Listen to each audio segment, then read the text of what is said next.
Hello friends, বকুলের lifestyle চ্যানেলে সকলকে স্বাগত জানাই। আজ হচ্ছে বৃহস্পতিবার, তো সকাল সকাল ফুল টুল তুলে মা পুজো করবে। তো দেখুন ফুল তোলা হয়ে গেছে। তো এবার ঠাকুর ঘরে ফুলগুলোকে নিয়ে যেয়ে ভালো করে ধুয়ে পরিষ্কার করে তারপরে পুজোর কাজে দেওয়া হবে। আর ছোট্ট মতন একটা গাঁদা গাছ ছিল, সেটাতে কিন্তু এখনও ফুল ফুটছে। যদিও এটা গ্রীষ্মকালে লাগানো হয়েছিল, এই ফুলগুলো না 12 মাস দেয়। আর এখানে দেখুন কত রকমের ফুল আছে, মাধবীলতা, অপরাজিতা, টগর, নয়নতারা, সব রকমের ফুল এখানে আছে। সব কিন্তু এগুলো আমাদের বাগানের। আলপনা লেখাও হয়ে গেছে। আর বর্ষাকাল তো মানে আলপনাটা টানতে চাইছে না, শুকোতে চাইছে না।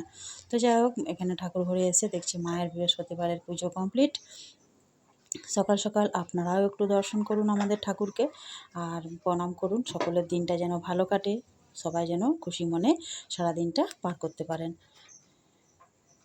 তো পুজো টুজো করে আমাদের যেগুলো কাজ সেগুলো করব। আর সকাল সকাল যেহেতু আমাদের সকলেরই স্নানটা হয়ে যায়, তাই পুজোরও অসুবিধা হয় না, আর বাদ বাকি কোনো কাজেরও অসুবিধা হয় না। আর আজকে প্রসাদ হিসাবে দেওয়া হয়েছিল আম। আর দেখুন সন্ধ্যা দেওয়া হচ্ছে, তো এখনও কিন্তু শাঁখের আওয়াজ আসছে আমি যখন ভয়েসটা দিচ্ছি। তো আজকে আম প্রসাদ দেওয়া হয়েছিল, যেহেতু বাড়িতে আম আছে। আর তার সঙ্গে ছিল নকুলদানা, বাতাসা, কলা এগুলো। আর আমাদের ঠাকুরঘরের ঠাকুরগুলো অনেক দিনের তো, তাই একটু কালচে কালচে হয়ে গেছে, কিন্তু মা প্রায় দিনই পরিষ্কার করে, আমরাও করে থাকি। আর এই যে দেখছেন মশলা ধোকা, আজকে রান্না বান্না করব ধোকা। সবজির যা দাম আকাশ ছোঁয়া, আর পটল আর ভেন্ডি রোজ রোজ ভালো লাগছে না, তাই ভাবলাম যে একটু ধোকাটা বানাই। এই যে মোটামুটি 100 গ্রামের মতো আছে, এটা কিন্তু মিক্স, এটার মধ্যে সব কিছু মেশানো থাকে। যতটা ধোকা ছিল তার 1.5 কাপ পরিমাণ জল দিয়ে এটাকে ভিজিয়ে দিলাম। 1 কাপের মতো ধোকা ছিল, মাপ করে নিলাম। তারপর একটুখানি জল দিয়ে বেশ খানিকক্ষণ ভিজিয়ে রেখেছিলাম। তারপর একটুখানি তেল দিয়ে আর মিশ্রণটাকে দিয়ে দিলাম, বেশ নাড়াচাড়া করে একটা ডো মানে মন্ডর মতো হবে, তখন এটাকে নামিয়ে একটা তেল মাখা থালার মধ্যে রেখে দেবো। এই যে রেখে দিয়েছিলাম, ঠান্ডা হয়ে গেছে। এবার এগুলোকে পিস পিস করে কেটে নেব। মশলা রেডি করে রেখেছি, অনেক রকমের নেওয়া আছে এই জারের মধ্যে। আদা, রসুন, পেঁয়াজ, কাঁচা লঙ্কা, কয়েকটা কাজু, জিরে, ধনে, শুকনো লঙ্কা সব কিছু দিয়ে দিয়েছি একসঙ্গে। এবার ধোকাগুলো টুকরো টুকরো করে কেটে নিয়েছিলাম, আর তেলটা বেশ ভালো মতো করে গরম করতে হবে, নাহলে কিন্তু এগুলো ভাঙা ভাঙা হয়ে যায়, ভালো লাগে না দেখতে। সবগুলো মোটামুটি ভেজে উঠিয়ে নিলাম। এবার রান্নাটা করে নেব। একটুখানি কড়াইয়ে তেল ছিল, তার মধ্যে আর একটুখানি সর্ষের তেল দিয়ে দিলাম। 5 ফোড়ন দিলাম, একটুখানি দারচিনি ফিরিয়ে দিলাম, মানে দারচিনি একটুখানি দিয়ে দিলাম। এবার একটা কেটে রাখা পেঁয়াজ দিয়ে দেবো। আর আমি কিন্তু এখানে জিরে ব্যবহার করলাম না, আজকে 5 ফোড়ন দিয়ে রান্নাটা করছি।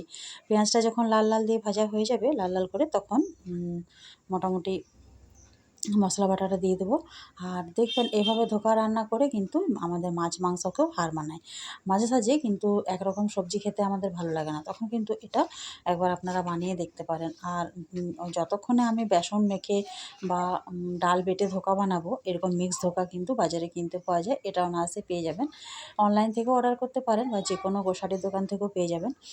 তো এটা খেতে বেশ ভালো লাগে। এবার বেটে রাখা মশলাটা দিয়ে দিলাম। এটা মশলা খরচাটা বেশি হয়, আমি এখানে অনেক রকম মশলা একসঙ্গে বেটে নিয়েছিলাম। স্বাদ অনুসারে লবণ হলুদটাকে দিয়ে দিলাম, ভালো করে কষিয়ে নিলাম। এবার দিয়ে দিলাম একটুখানি কাশ্মীরি লঙ্কার গুঁড়ো, আর একটুখানি মিট মশলা, যে মিট মশলাটা আমরা খাসি মাংসে ব্যবহার করি সেইটা। আজ কিন্তু আমি গরম মশলা দিই। আর নামানোর সময় 1 চামচ ঘি দেবো, আর একটুখানি ভাজা মশলার গুঁড়ো দিয়ে দেবো। এবার ভালো করে নাড়াচাড়া করে আমি জল দিয়ে দেবো। আর রান্না একটু মন দিয়ে করলে দেখবেন সব কিছু টেস্টি টেস্টি হয়। আর যদি একটাই রান্না ভালো করে করা হয়, বা সকলের পছন্দ যেটি সেটা থাকে, তাহলে কিন্তু এক রান্নাতেই ভাতগুলো শেষ হয়ে যায়, তাই না? আর কেউ পরিবারের বাড়িতে অশান্তিও করে না, যেহেতু আজকালের ছেলেমেয়েরা তো বুঝছেন, ওরা নিজেদের নিজেদের পছন্দ খাবার খায়। তো যাই হোক, আমি আজকে ওদেরকে সবাইকে জিজ্ঞেস করে এটা করেছিলাম। পরিমাণ মতো ঝোলের জন্য জল দিয়ে দিলাম, এটা কিন্তু জলটা টেনে নেবে। এবার ধোকাগুলো দিয়ে ফুটিয়ে নামিয়ে নেব। ঝোলটা ফুটে উঠেছিল, এই যে ধোকাগুলো দিয়ে ফুটিয়ে নামিয়ে নিয়েছি। 1 চামচ ঘি দিয়ে দিয়েছি, 1 চামচ ভাজা মশলার গুঁড়ো দিয়ে নামিয়ে নিয়েছি। তো ধোকা রেসিপিটা আপনারা চাইলে ট্রাই করতে পারেন। আর বিকেলের জন্য আজকে বানিয়েছিলাম বাদাম চিড়ে ভাজা, কালও বানিয়েছিলাম, আজও বানিয়েছিলাম। এই রেসিপিটাও আপনারা বিকেলে চায়ের সঙ্গে ট্রাই করতে পারেন। অনেক সময় দেখবেন তেল খেতে ইচ্ছা করে না, রোজ তো সমোসা, সিঙাড়া, চপ এগুলো তেলেরগুলো খেতে ভালো লাগে না, মাঝে মাঝে বিনা তেলেরও কিছু খেতে ইচ্ছা করে। তো শুকনো কড়াইয়ে দিয়ে এগুলো আমি বেশ ভালো করে ড্রাই রোস্ট করবো, মোটামুটি 10 থেকে 15 মিনিটের মতো লো ফ্লেমে। যখন দেখবো বেশ বাদামটা চটকাতে শুরু করেছে, চিড়েটাও একটু কালার পরিবর্তন হয়েছে, তখন সামান্য পরিমাণ লবণ দেবো। বেশি লবণ কিন্তু চিড়েতে লাগে না। আর সামান্য পরিমাণ চিনি দিয়ে দিলাম। এবার নাড়াচাড়া করতে থাকবো। আর তেলটা কিন্তু আমি সব শেষে দেবো 2 চামচের মতো। তাহলে আমার বিনা তেলে কিন্তু চিড়ে ভাজা রেডি হয়ে গেল।